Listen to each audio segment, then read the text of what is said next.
তাহলে কেন আল্লাহ একটি ভুল ত্রুটিপূর্ণ এবং পাপপ্রবণ প্রজাতি সৃষ্টি করলেন? স্পষ্টতই চূড়ান্ত প্রজ্ঞাটি কেবল আল্লাহরই জানা আছে। তবে আমাদের চিন্তাবিদগণ কোরআন এবং সুন্নাহ থেকে কিছু প্রজ্ঞা আহরণ করেছেন। রাসূল সাল্লাল্লাহু আলাইহি সাল্লাম বলেছেন, হাদিসটি সহিহ মুসলিমে রয়েছে, যদি তোমরা নিখুঁত হয়ে যেতে এবং পাপ করা বন্ধ করে দিতে, লাআযহাবাল্লাহু বিকুম, আল্লাহ তোমাদেরকে নিশ্চিহ্ন করে দিতেন। তোমরা ফেরেশতাদের মতো হলে তার তো আর তোমাদের প্রয়োজন নেই, কারণ ফেরেশতারা তো আগে থেকেই আছেন।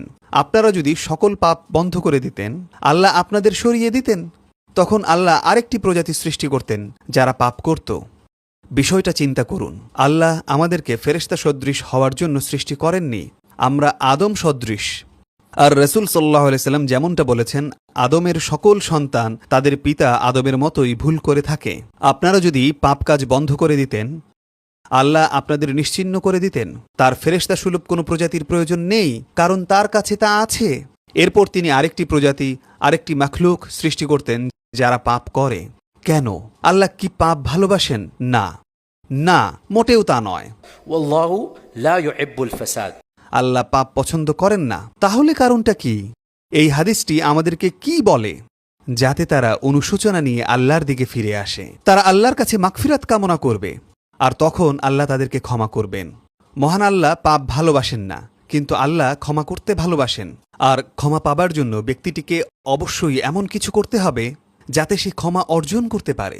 ইবনুল কাইয়িম উল্লেখ করেছেন যে মানবজাতি সৃষ্টির অনেকগুলো প্রজ্ঞার মধ্যে একটি হল যে মানবজাতি আল্লাহর এমন অনেক নাম ও গুণাবলীর প্রকাশ ঘটায় যে গুণাবলীগুলো কখনোই ফেরেশতাদের মাধ্যমে প্রকাশিত হতো না। আল্লাহর এমন অনেক নাম এবং গুণাবলীকে প্রদর্শন করে যা ফেরেশতাদের মাধ্যমে কখনোই প্রদর্শন করা সম্ভব হতো না।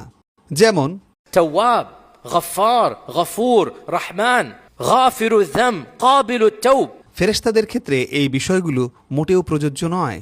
তারা পাপ করেন না, তাদের ক্ষমার প্রয়োজন নেই, তাদের তওবার প্রয়োজন নেই।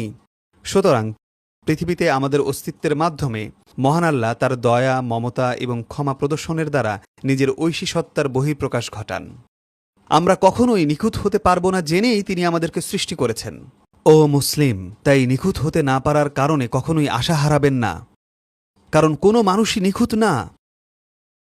এটা জেনে সান্ত্বনা এবং প্রশান্তি লাভ করুন যে আল্লাহ আপনাকে নিখুঁত দেখতে চান না, সেটা কখনোই সম্ভব না। আল্লাহ আপনার কাছে শুধু চান নিখুঁত হওয়ার আকাঙ্ক্ষা এবং চেষ্টা। এটি জেনেও যে আপনি কখনোই নিখুঁত হতে পারবেন না, চেষ্টাটাই মূল বিষয়।